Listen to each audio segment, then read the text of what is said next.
نحمدہ و نصلی علی رسولہ الکریم اما بعد فاعوذ باللہ من الشیطان الرجیم بسم اللہ الرحمن الرحیم رب اشرح لی صدری ویسر لی امری واحلل عقدۃ من لسانی یفقہوا قولی۔ السلام علیکم ورحمۃ اللہ وبرکاتہ۔ میں ہوں میمونہ حسن، امید کرتی ہوں کہ آپ سب بھی خیریت سے ہوں گے اور آپ کا رمضان بھی اچھا جا رہا ہوگا۔ تو چلیے اپنا 4th پارہ سٹارٹ کرتے ہیں آیت نمبر 174 سے۔ فانقلبوا بنعمة من اللہ وفضل لم یمسسہم سوء واتبعوا رضوان اللہ واللہ ذو فضل عظیم۔ یہ لوگ اللہ کا فضل اور اس کی نعمت حاصل کر کے واپس آئے، انہیں کوئی تکلیف نہ پہنچی، وہ اللہ کی رضا کے پیچھے لگے رہے اور اللہ بہت بڑے فضل والا ہے۔ یہاں دراصل غزوہ بدر کی بات ہو رہی ہے، جہاں پر مسلمانوں ایک تو غزوہ احد سے جب واپس لوٹے تھے تو زخموں کی حالت میں تھے، پھر اگلے ہی لمحے انہیں جنگ بدر کا بھی حکم دے دیا گیا، تو مسلمان اللہ کی نعمت حاصل کرنے کے لیے پھر دوبارہ جہاد کی طرف چلے، لیکن وہاں پر اللہ کا یہ فضل اور اس کی نعمت تھی کہ لڑائی کی نوبت ہی نہ آئی۔ دشمن کے دل میں ان کا رعب پہلے ہی بیٹھ چکا تھا۔ میدان بدر میں بھی ایک تجارتی قافلے کے ساتھ تجارت کر کے مالی منافع حاصل کر کے مسلمان واپس لوٹے، تو یہ اللہ کی رضا انہیں حاصل ہوئی۔ یہ شیطان ہی تو ہے جو تمہیں اپنے دوستوں یعنی لشکر کفار سے ڈراتا ہے، لہٰذا اگر تم مومن ہو تو اس سے نہ ڈرو بلکہ صرف مجھی سے ڈرو۔ اے نبی، جو لوگ کفر میں دوڑ دھوپ کر رہے ہیں تمہیں غمزدہ نہ کریں، یہ اللہ کا کچھ نہیں بگاڑ سکتے۔ اللہ یہ چاہتا ہے کہ ایسے لوگوں کا آخرت میں کچھ حصہ نہ رہے اور ان کے لیے بہت بڑا عذاب ہے۔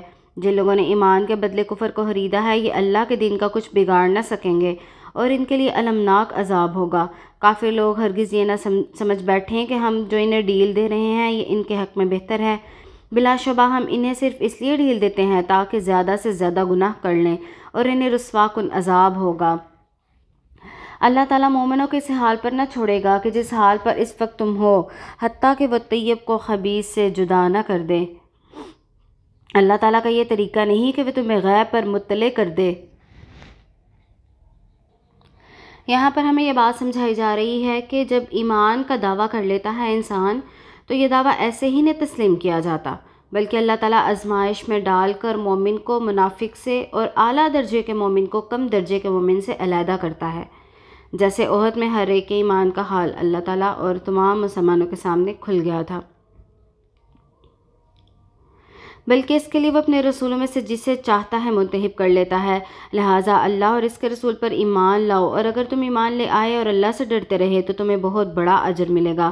جن لوگوں کو اللہ نے اپنے فضل سے مال عطا کیا ہے وہ اس میں بخل کرتے ہیں، وہ یہ نہ سمجھیں کہ یہ بخل ان کے حق میں اچھا ہے، بلکہ یہ ان کے لیے بہت ہی برا ہے۔ وہ بخل وہ کرتے ہیں قیامت کے دن ان کے گلے کا توق بن جائے گا، اور آسمان اور زمین کی میراث تو اللہ ہی کی ہے، اور جو عمل تم کرتے ہو اللہ سے خوب باخبر ہے۔ حضرت ابن مسعود سے روایت ہے کہ آپ صلی اللہ علیہ وسلم نے فرمایا، جو شخص اپنے مال کی زکوٰۃ نہیں دیتا، قیامت کے دن اللہ اس کی گردن میں زہریلے سانپ کا توق پہنائے گا۔ تو اللہ تعالیٰ کا ہم سے کیا مطالبہ ہے کہ جو مال میں نے تمہیں اپنے فضل سے دیا ہے، تو یہاں پر صاف صاف اللہ تعالیٰ نے ہم سے کہہ دیا کہ مال جو تمہارے پاس ہے دراصل تمہارے علم اور تمہاری محنت کا نتیجہ نہیں، بلکہ یہ سراسر میرا فضل ہے، اور اسی میں سے میرے دیے ہوئے میں سے ہی تم خرچ کرو۔ اپنا تم کوئی خرچ نہ کرو بلکہ میرے دیے ہوئے میں سے ہی خرچ کرو۔ تو جو خرچ نہیں کرتا، بخل کرتا ہے، قیامت کے دن اس کی یہ المناک سزا ہے۔ تو اللہ تعالیٰ نے کہا کہ تم جنت پا ہی نہیں سکتے۔ تو اللہ کو تو ہمارے مالوں کی ضرورت نہیں، بلکہ وہ ہماری نیتوں ہمارے ارادوں کو دیکھتا ہے۔ یقیناً اللہ تعالیٰ ان لوگوں کی بات سن لی جنہوں نے کہا تھا کہ اللہ تو محتاج ہے اور ہم غنی ہیں، جو انہوں نے کہا اسے ہم لکھ رکھیں گے، اور جو وہ انبیاء کو ناحق قتل کرتے رہے وہ بھی لکھ رکھا ہے۔ ہم قیامت کے دن کہیں گے کہ اب جلا دینے والے عذاب کا مزہ چکھو۔ جب یہود کو کہا گیا کہ قرض حسنہ دو تو انہوں نے کہا کہ اے محمد، تمہارا رب فقیر ہو گیا ہے جو تم سے قرض مانگتا ہے؟ تو یہ آیت اللہ رب العزت کی جلال اور وسیع ظرفی و بندوں سے شفقت کی دلیل ہے کہ انہوں نے یہودیوں کا بھانڈا پھوڑ دیا اور اس کا جواب دیا۔ ان کی یہ گستاخی بھی اللہ نے نامہ اعمال میں لکھ دی۔ یہ تمہارے اپنی ہی ہاتھوں کی کمائی ہے اور اللہ یقیناً اپنے بندوں پر ظلم نہیں کیا کرتا۔ یہی وہ لوگ ہیں جنہوں نے کہا تھا کہ بلا شبہ اللہ نے ہم سے عہد لیا ہے کہ ہم کسی رسول پر ایمان نہ لائیں جب تک یہ معجزہ صادر نہ ہو کہ وہ ہمارے پاس قربانی لائے جسے آگ کھا جائے۔ کہو مجھ سے پہلے تمہارے پاس کئی رسول آئے جو واضح نشانیاں لائے تھے، اور وہ نشانی بھی جو تم کہہ رہے ہو، پھر اگر تم سچے ہو تو تم نے انہیں قتل کیوں کیا تھا؟ پھر بھی اگر وہ آپ کو جھٹلا دیں تو آپ صبر کیجئے، آپ سے پہلے کئی رسول جھٹلائے جا چکے جو روشن دلائل، صحیفے اور روشنی عطا کرنے والی کتاب لے کر آئے تھے۔ کل نفس ذائقۃ الموت وانما توفون اجورکم یوم القیامہ فمن زحزح عن النار وادخل الجنہ فقد فاز وما الحیاۃ الدنیا الا متاع الغرور۔ ہر شخص کو موت کا ذائقہ چکھنا ہے اور قیامت کے دن تمہیں تمہارے اعمال کا پورا پورا بدلہ مل جائے گا۔ پھر جو شخص جہنم سے بچا لیا گیا اور جنت میں داخل کر دیا گیا وہ کامیاب ہو گیا۔ دراصل کامیاب کون ہے؟ جو جنت میں داخل ہو گیا اور جہنم سے بچا لیا گیا، اور یہ دنیا کی زندگی تو محض دھوکے کا سامان ہے۔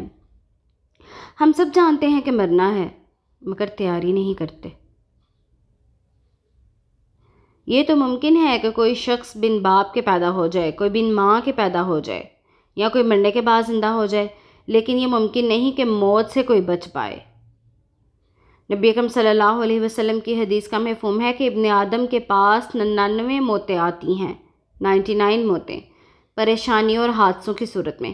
اگر وہ مصیبتیں اس سے نہ پہنچیں تو وہ بڑھاپے کا شکار ہو جاتا ہے، یہاں تک کہ وہ مر جاتا ہے۔ اس لیے موت سے بھاگنا نہیں بلکہ اس کی تیاری کرنی ہے، اور اصل فکر یہ ہو کہ موت کے بعد ہماری کامیابی کیا ہے۔ اور دنیا کی زندگی تو محض دھوکے کا سامان ہے کہ چیزوں کی جو ظاہری حالت ہمیں نظر آتی ہے دراصل وہ ویسی نہیں ہوتی، بلکہ انسان دھوکے کا شکار ہے۔ تمہیں اپنے اعمال اور اپنی جان اور اپنی آزمائش پیش آ کے ہی رہے گی، نیز تمہیں ان لوگوں سے جو تم سے پہلے کتاب دیے گئے تھے اور مشرکین سے بہت سی تکلیف دہ باتیں بھی سننا ہوں گی، اور اگر تم صبر کرو اور اللہ تعالیٰ سے ڈرتے رہو تو بلا شبہ یہ بڑے حوصلے کا کام ہے۔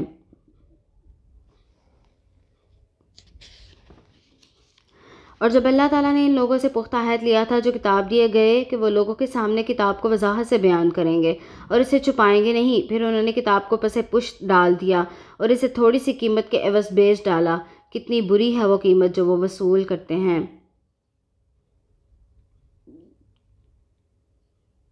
جو لوگ اپنے کرتوتوں پر خوش ہوتے ہیں اور یہ چاہتے ہیں کہ ان کے ایسے کاموں پر تعریف کی جائے جو انہوں نے کیے ہی نہیں، ان کے متعلق یہ گمان نہ کیجیے کہ وہ عذاب سے نجات پائیں گے، اور ان کے لیے تو المناک عذاب ہوگا۔ یعنی کام کوئی اور کرے اور تعریف کوئی اور چاہے،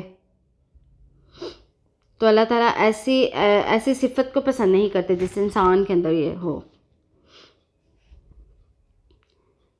آگے سورہ آل عمران کی آخری آیات سٹارٹ ہو رہی ہیں۔ ان کی فضیلت کے متعلق آپ صلی اللہ علیہ وسلم نے فرمایا، آج رات مجھ پر چند آیات نازل ہوئی ہیں، ہلاکت ہے اس کے لیے جس نے انہیں پڑھا مگر غور و فکر نہ کیا۔ وہ ہیں سورہ آل عمران کی آخری آیات۔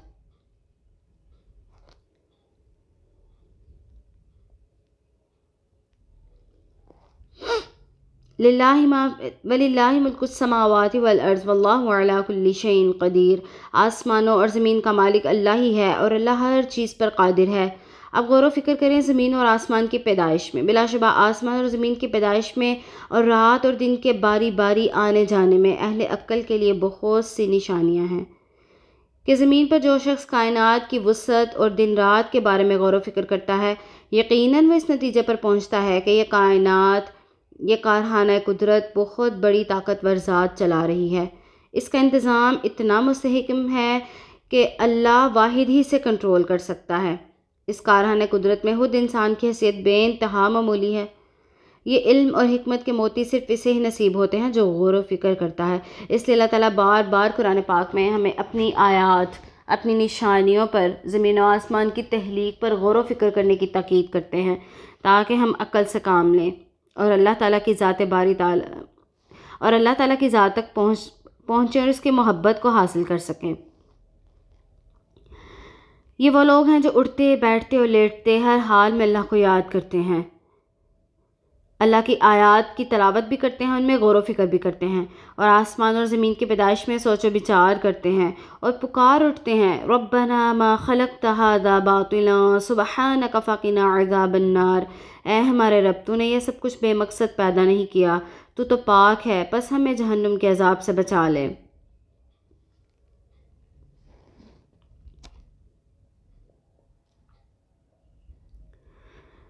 اے ہمارے رب، تو نے یہ سب کچھ بے مقصد پیدا نہیں کیا، تو پاک ہے، پس ہمیں جہنم کے عذاب سے بچا لے۔ اے ہمارے رب، جسے تو نے جہنم میں ڈالا تو گویا اسے بڑی رسوائی میں ڈال دیا، اور وہاں ظالموں کا کوئی مددگار نہ ہوگا۔ اے ہمارے رب، ہم نے ایک پکارنے والے کو سنا جو ایمان کی طرف بلاتا ہے کہ اپنے رب پر ایمان لاؤ، تو ہم ایمان لے آئے۔ اے ہمارے رب، ہمیں ہمارے گناہ معاف کر دے اور ہماری برائیاں ہم سے دور فرما دے، اور ہم نیک لوگوں کے ساتھ موت دے دے۔ جب زمین و آسمان پر انسان غور کرتا ہے تو اس کا نتیجہ یہ نکلتا ہے کہ اللہ تعالیٰ کی محبت جسم میں رچ بس جاتی ہے، اور یہ خوف بھی محسوس ہوتا ہے کہ اگر ایسی صاحب قوت و قدرت ذات ہم سے ناراض ہوگی تو ہمارا کیا حشر ہوگا، تو فوراً وہ اللہ سے اس کے عذاب کی پناہ مانگتا ہے۔ ایسے ہی لوگوں کے بارے میں اللہ تعالیٰ فرماتے ہیں، بلا شبہ اللہ کے بندوں میں سے اس سے وہی ڈرتے ہیں جو علم رکھتے ہیں۔ اور وہ کیا دعائیں مانگتے ہیں؟ وہ کہتے ہیں، اے ہمارے رب، تو نے اپنے رسولوں میں سے ہم پر جو وعدہ کیا ہے وہ ہمیں عطا کر، اور یوم قیامت ہمیں رسوا نہ کرنا، بے شک تو وعدہ خلافی نہیں کرتا۔ سو ان کے رب نے ان کی دعا قبول فرماتے ہوئے فرمایا، میں کسی عمل کرنے والے کے عمل کو مرد ہو یا عورت ضائع نہیں کروں گا، تم ایک دوسرے کا حصہ ہو، لہٰذا جن لوگوں نے ہجرت کی اور اپنے گھروں سے نکالے گئے اور میری راہ میں دکھ اٹھائے، جنہوں نے جہاد کیا اور وہ شہید ہو گئے، میں ضرور ان کی برائیاں ان سے دور کروں گا اور انہیں داخل کروں گا ایسے باغات میں جن میں نہریں بہہ رہی ہیں۔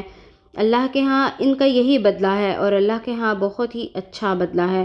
ابو درداء کہتے ہیں کہ اللہ مومنوں پر رحم فرمائے، وہ مسلسل یہی کہتے ہیں، ربنا ربنا، یہاں تک ان کی دعائیں قبول کر لی جاتی ہیں۔ ابو ہریرہ سے روایت ہے کہ آپ صلی اللہ علیہ وسلم کو فرماتے ہوئے سنا کہ ایک بندے نے گناہ کیے اور کہا، اے رب میرے گناہ بخش دے، تو اللہ نے فرمایا، کیا میرا بندہ جانتا ہے کہ اس کا کوئی رب ہے جو گناہ بھی معاف کرتا ہے اور گناہوں پر پکڑتا بھی ہے؟ میں نے اپنے بندے کو بخش دیا۔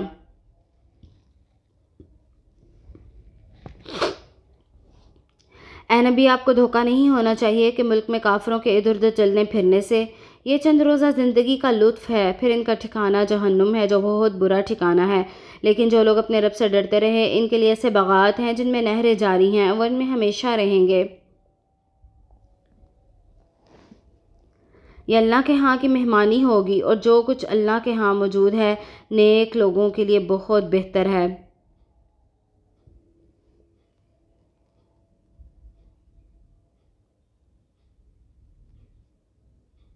اہل کتاب میں سے کچھ ایسے ہیں جو اللہ پر ایمان لاتے ہیں، اور اس پر جو تمہاری طرف اتارا گیا اور اس پر بھی جو ان کی طرف اتارا گیا تھا، وہ اللہ کے حضور عاجزی کرتے ہیں اور تھوڑی سی قیمت کے عوض اللہ کی آیات کو نہیں بیچتے۔ ایسے لوگوں کا اجر ان کے رب کے ہاں موجود ہے، بلا شبہ اللہ حساب چکانے میں دیر نہیں لگاتا۔ اے ایمان والو، صبر کرو، پامردی دکھاؤ، اور ہر وقت جہاد کے لیے تیار رہو، اور اللہ سے ڈرتے رہو، لعلکم تفلحون، تاکہ تم کامیابی حاصل کر سکو۔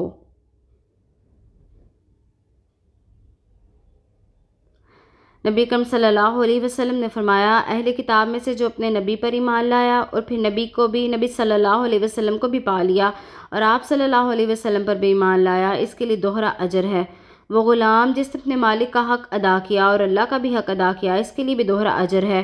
اور وہ آدمی جس کے پاس لونڈی ہو، وہ اس کو اچھی خوراک دے، اچھی تعلیم و تربیت دے، پھر آزاد کر کے اس سے نکاح کر لے، اس کے لیے بھی دوہرا اجر ہے۔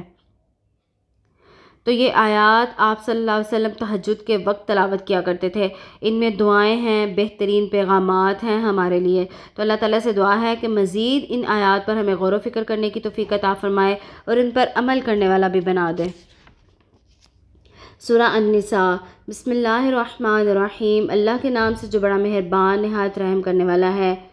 یا ایھا الناس اتقوا ربکم الذی خلقکم من نفس واحد وخلق منها زوجها وبث منهما رجالا كثيرا ونساء واتقوا اللہ الذی تساءلون بہ والارحام ان اللہ کان علیکم رقیبا۔ لوگو اپنے رب سے ڈرتے رہو جس نے تمہیں ایک جان سے پیدا کیا، پھر اسی سے اس کا جوڑ بنایا، پھر ان دونوں سے دنیا میں بہت سے مرد اور عورتیں پھیلا دیں، اور اللہ سے ڈرو جس کا واسطہ دے کر تم ایک دوسرے سے اپنا حق مانگتے ہو، اور قریبی رشتہ داروں میں بھی اللہ سے ڈرو، بلا شبہ اللہ تم پر نظر رکھے ہوئے ہیں۔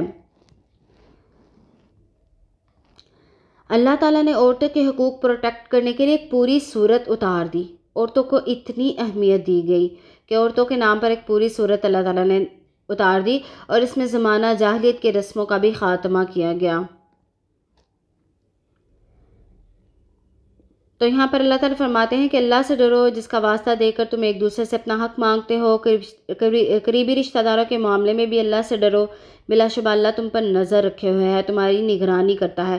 رسول اللہ صلی اللہ علیہ وسلم نے فرمایا، جب کوئی رشتہ دار کسی رشتہ دار کے پاس جا کر اس سے ایسی چیز کا سوال کرتا ہے جو اللہ نے صرف اسے ہی عطا کی ہوتی ہے، لیکن وہ اسے نہیں دیتا اور اس پر کنجوسی کرتا ہے، تو ایسے آدمی کے لیے روز قیامت جہنم سے سانپ نکالا جائے گا جو اپنی زبان نکالے ہوئے ہوگا، اور جسے شجاع کہتے ہوں گے، تو اسے ایسے آدمی کی گردن کا توق بنا دیا جائے گا۔ استغفر اللہ۔ اللہ تعالیٰ ہمیں ان لوگوں میں شامل فرمائے جو رشتہ داروں کا حق ادا کرنے والے ہوں۔ اور یتیموں کو ان کے مال واپس کر دو، اور ان کی کسی اچھی چیز کے بدلے انہیں گھٹیا چیز نہ دینا، نہ ان کا مال اپنے مال میں ملا کر کھانے کی کوشش کرنا، یہ بہت بڑے گناہ کی بات ہے۔ اگر تمہیں خطرہ ہو کہ یتیم لڑکیوں کے بارے میں ان سے انصاف نہ کر سکو گے تو پھر دوسری عورتوں میں سے جو تمہیں پسند آئیں 2 2 3 3 4 4 تک نکاح کر لو، لیکن اگر تمہیں یہ اندیشہ ہو کہ ان میں بھی انصاف نہ کر سکو گے تو پھر ایک ہی کافی ہے، یا وہ کنیزیں جو تمہارے قبضے میں ہوں۔ بے انصافی سے بچنے کے لیے یہی قریب ترین طریقہ ہے۔ نیز عورتوں کو ان کے حق مہر بخوشی ادا کر دیا کرو۔ اگر وہ اپنی خوشی سے اس میں سے کچھ تمہیں چھوڑ دیں تو تم اسے مزے سے کھا سکتے ہو، اور نادانوں کو ان کے مال واپس نہ کرو جس سے اللہ تعالیٰ نے تمہارے لیے متاع حیات بنایا ہے۔ ان کے مال سے انہیں کھلاؤ بھی اور پہناؤ بھی، اور جب ان سے بات کرو تو اچھی اور ان کے فائدے کی بات کرو۔ یعنی وہ یتیم جو بھی بلوغت کو نہیں پہنچے، یا پھر ان کے انہیں کوئی ذہنی عارضہ لاحق ہے، ان کی اور وہ اس قابل بھی نہیں کہ اپنے مال کو سنبھال سکیں، تو ان کے مال میں سے ان کو بھی کھلاؤ اور پہناؤ اور ان سے اچھے فائدے کی بات کرو، اور یتیموں کی آزمائش کرتے رہو حتیٰ کہ وہ نکاح کے قابل عمر کو پہنچ جائیں۔ پھر اگر تم ان میں اہلیت معلوم کرو تو ان کے مال ان کے حوالے کر دو، یعنی کہ تمہیں اگر پتہ چل جائے کہ اب یہ اپنے مال کو سنبھال سکتے ہیں، اسے اچھے طریقے سے خرچ کر سکتے ہیں، تو پھر ان کے مال ان کے حوالے کر دو۔ ضرورت سے زیادہ اور موزوں وقت سے بیشتر اس ارادے سے ان کا مال نہ کھاؤ کہ وہ بڑے ہو کر اس کا مطالبہ کریں گے، اور جو کفیل کھاتا پیتا ہو اسے چاہیے کہ یتیم کے مال سے کچھ نہ لے، اور جو محتاج ہو اپنا حق الخدمت عرف کے مطابق کھا سکتا ہے۔ پھر جب تم یتیموں کا مال انہیں واپس کرو تو اس پر گواہ بنا لیا کرو، اور یہ بھی یاد رکھنا کہ حساب لینے کے لیے اللہ کافی ہے۔ اس آیت میں یہ سمجھایا جا رہا ہے کہ جو خود کفیل ہے اگر وہ یتیم کی کفالت کر رہا ہے تو اس کے مال میں سے کچھ نہ کھائے اور اپنے مال میں سے ہی اس پر خرچ کرے، تو یہ زیادہ باعث اجر ہے۔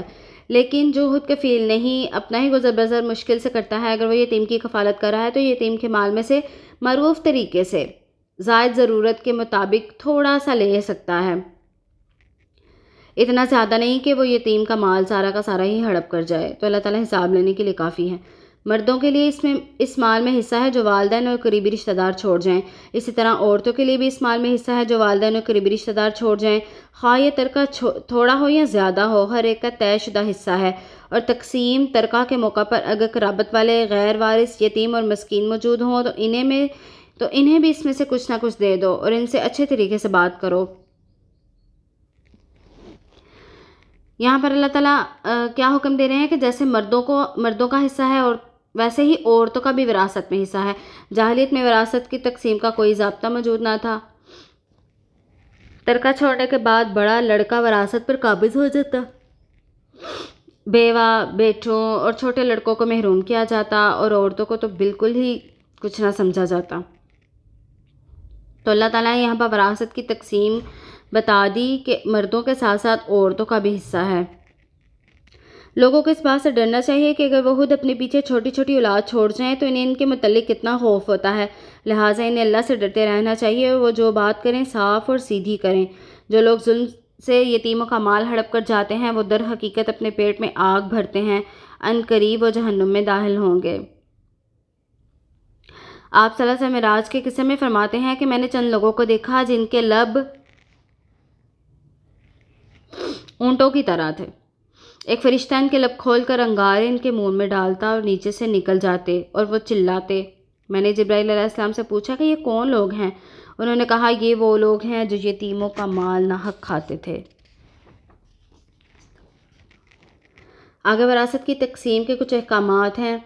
اللہ تعالیٰ تمہاری اولاد کے بارے میں تقریداً تمہیں حکم دیتا ہے کہ مرد کا حصہ 2 عورتوں کے برابر ہوگا۔ اگر اولاد میں صرف لڑکیاں ہی ہوں اور وہ 2 سے زیادہ ہوں تو ان کا ترکے سے 2/3 حصہ ہے۔ اگر ایک ہی ہو تو اس کا نصف حصہ ہے۔ اگر میت کی اولاد بھی ہو اور والدین بھی تو والدین میں سے ہر ایک کا 1/6 حصہ ہے۔ اگر میت کی اولاد نہ ہو اور ان کے وارث صرف والدین ہوں تو ماں کا 1/3 حصہ ہے۔ اگر ان کی بہن بھائی بھی ہوں تو ماں کا 1/6 حصہ ہے۔ یہ تقسیم میت کی وصیت اور اس کا قرض ادا کرنے کے بعد ہوگی۔ تم نہیں سمجھ سکتے کہ فائدے کے لحاظ سے تمہارے والدین اور تمہاری اولاد میں سے کون تمہارے قریب تر ہے۔ یہ اللہ کی طرف سے مقررہ حصے ہیں، یقیناً اللہ تعالیٰ سب کچھ جاننے والا اور حکمت والا ہے۔ یعنی وصیت اس وقت نکالی جائے گی، وراثت کی تقسیم اس وقت ہوگی جب میت کے مال میں سے اس کی وصیت کا 1/3 نکال کر پھر اس کا قرض ادا کیا جائے اور باقی جو مال بچے گا وہ وارثوں میں تقسیم کیا جائے گا اور جو حصے اللہ نے مقرر کیے ہیں اس کے مطابق۔ اور تمہاری بیویوں کی اگر اولاد نہ ہو تو ان کے ترکے سے تمہارا نصف حصہ ہے اور اگر اولاد ہو تو پھر 1/4 حصہ ہے۔ اور تقسیم ترکہ ان کی وصیت کی تعمیل اور ان کا قرض ادا کرنے کے بعد ہوگی۔ اگر تمہاری اولاد نہ ہو تو بیویوں کا 1/4 حصہ ہے اور اگر اولاد ہو تو پھر 8واں حصہ ہے۔ اور تقسیم تمہاری وصیت کی تعمیل اور تمہارے قرض کی ادائیگی کے بعد ہوگی۔ اگر میت کلالہ ہو، خواہ وہ مرد ہو یا عورت، اور اس کا ایک بھائی اور ایک بہن ہو تو اس میں سے ہر ایک کا 1/6 حصہ ہے۔ اگر بہن بھائی زیادہ ہوں تو وہ سب 2/3 حصے میں شریک ہوں گے اور یہ تقسیم وصیت کی تعمیل اور قرض کی ادائیگی کے بعد ہوگی۔ اس میں کسی کو نقصان نہ پہنچے، یہ اللہ کا حکم ہے اور اللہ سب کچھ جاننے والا بردبار ہے۔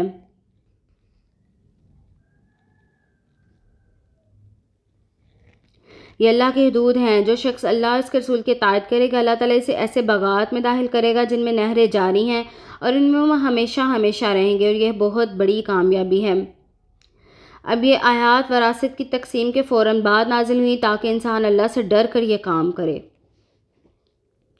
اور جو اللہ اس کے رسول کی نافرمانی کرے اور اللہ کے حدود سے آگے نکل جائے اللہ اسے جہنم میں داخل کرے گا جس میں وہ ہمیشہ رہیں گے اور انہیں رسوا کرنے والا عذاب ہوگا۔ تمہاری عورتوں میں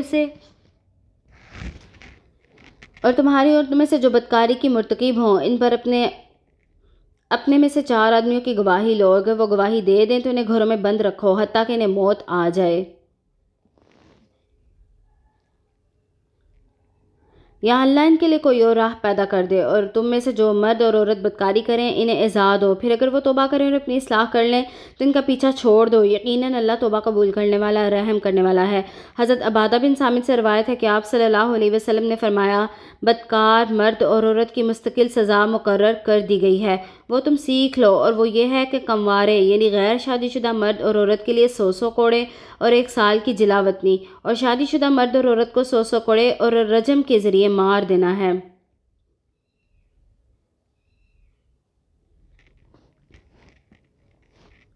اللہ تعالیٰ صرف ان لوگوں کی توبہ قبول کرتا ہے جو لا علمی سے کوئی برا کام کر بیٹھتے ہیں پھر جلد ہی توبہ کر لیتے ہیں۔ اللہ تعالیٰ ایسے ہی لوگوں کی توبہ قبول کرتا ہے اور اللہ سب کچھ جاننے والا اور حکمت والا ہے۔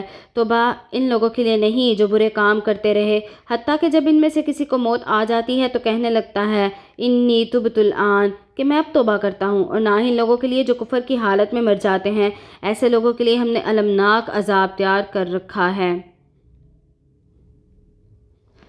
انسان جب گناہ کر لیتا ہے تو اس پر اڑ نہیں جانا چاہیے، بلکہ جیسے ہی اسے اس بات کا احساس ہو کہ وہ گناہ کر بیٹھا ہے تو فوراً اللہ تعالیٰ سے توبہ استغفار کر لے، معافی مانگ لے اللہ تعالیٰ سے، تو اللہ تعالیٰ معاف کرنے والا مہربان ہے۔ لیکن جب انسان اڑا رہتا ہے اور جب موت کو سامنے دیکھ لیتا ہے پھر کہتا ہے میں توبہ کرتا ہوں، تو ایسے انسان کی توبہ اللہ تعالیٰ قبول نہیں کرتا۔ اے ایمان والو، تمہارے لیے جائز نہیں کہ تم زبردستی عورتوں کے وارث بن بیٹھو، اور نہ ہی انہیں اس لیے روکے رکھو کہ جو مال، حق مہر وغیرہ تم انہیں دے چکے ہو ان کا کچھ حصہ تم اڑا لو، اللہ یہ کہ وہ صریح بے حیائی کی مرتکب ہوں، اور ان کے ساتھ بھلے طریقے سے زندگی بسر کرو۔ اگر وہ تمہیں ناپسند ہو تو ہو سکتا ہے کوئی چیز تمہیں ناگوار ہو، مگر اللہ نے اس میں تمہارے لیے بلائی رکھ دی ہو۔ اور اگر تم ایک بیوی کی جگہ دوسری بیوی لانا چاہو تو تم اسے خواہ خزانے بھر مال دے چکے ہو تو اس میں سے کچھ بھی واپس نہ لو۔ کیا تم اس پر بہتان رکھ کر اور صریح گناہ کے مرتکب ہو کر اسے مال لینا چاہتے ہو؟ اور تم لے بھی کیسے سکتے ہو جبکہ تم ایک دوسرے سے لطف اندوز ہو چکے اور وہ تم سے پختہ عہد لے چکی؟ یعنی یہاں پر حق مہر یا اس کے علاوہ جو کچھ بھی انسان نے اپنی بیوی کو دیا ہو تو وہ اگر گناہ کی مرتکب ہو گئی ہے، انسان اس کے ساتھ نہیں رہنا چاہتا تو اسے واپس نہ لے۔ دے کر واپس لینا ویسے ہی معیوب سمجھا جاتا ہے۔ حضرت ابن عباس سے روایت ہے کہ فرمان رسول صلی اللہ علیہ وسلم ہے کہ اپنے صدقے یا ہبہ کو واپس لینے والا اس کتے کی طرح ہے جو کہہ کر کے چاٹ لیتا ہے۔ تو جو بھی عورتوں کو تم دے چکے اس سے واپس نہ لو، اور جن عورتوں کو تمہارے باپ نکاح میں لا چکے ہوں ان سے نکاح نہ کرو، مگر پہلے جو ہو چکا سو ہو چکا۔ یہ بڑی بے حیائی اور بیزاری کی بات ہے اور برا دستور ہے۔ تم پر حرام کی گئی ہیں تمہاری مائیں، تمہاری بیٹیاں، تمہاری بہنیں، تمہاری خالائیں، بھتیجیاں، بھانجیاں، تمہاری وہ مائیں جنہوں نے تمہیں دودھ پلایا، اور تمہاری دودھ شریک بہنیں، اور تمہاری بیویوں کی مائیں یعنی ساسیں، اور تمہاری بیویوں کی وہ لڑکیاں جو تمہاری گود میں پرورش پا رہی ہوں، بشرط یہ کہ تم اپنی بیویوں سے صحبت کر چکے ہو۔ یعنی صرف نکاح ہوا، جسمانی تعلق نہیں ہوا، پھر تم ان کی لڑکیوں سے شادی کر سکتے ہو، لیکن نکاح کر لیا اور جسمانی تعلق بھی قائم ہو گیا تو پھر ان کی جو بیٹیاں ہیں تمہاری بیویوں کی وہ تم پر حرام ہیں۔ اور اگر ابھی تک صحبت نہیں کی تو ان کو چھوڑ کر ان کی لڑکیوں سے نکاح میں تم پر کچھ گناہ نہیں، اور تمہارے ان بیٹوں کی بیویاں بھی حرام ہیں جو تمہارے سلب سے ہوں۔ نیز دو بہنوں کو اپنے نکاح میں جمع نہ کرنا، مگر جو پہلے گزر چکا سو گزر چکا، بلا شبہ اللہ بہت بخشنے والا مہربان ہے۔ اب یہ بہت ہی پیاری آیت ہے۔ اس آیت میں بھی اللہ تعالیٰ نے عورتوں کے حقوق کو پروٹیکٹ کیا ہے۔ اب ہر وقت عورتوں کو یہ رونا چاہیے کہ اللہ تعالیٰ نے تو ہمارے کوئی حقوق ہی نہیں بنائے، ہم پر مردوں کو مسلط کر دیا وغیرہ وغیرہ۔ تو اللہ تعالیٰ نے ایک پوری آیت عورتوں کے حقوق کو پروٹیکشن دینے کے لیے نازل کر دی۔ تو یہ اللہ تعالیٰ کی ہم پر بہت بڑی مہربانی اور اس کا فضل ہے۔ اللہ تعالیٰ ہمیں ان آیات پر عمل کرنے والا بنا دے، اور جو کمی بیشی ہم سے رہ گئی اس پر اللہ تعالیٰ ہمیں گرفت نہ کرے، ہمیں معاف فرما دے۔ وما علینا الا البلاغ۔ السلام علیکم ورحمۃ اللہ وبرکاتہ۔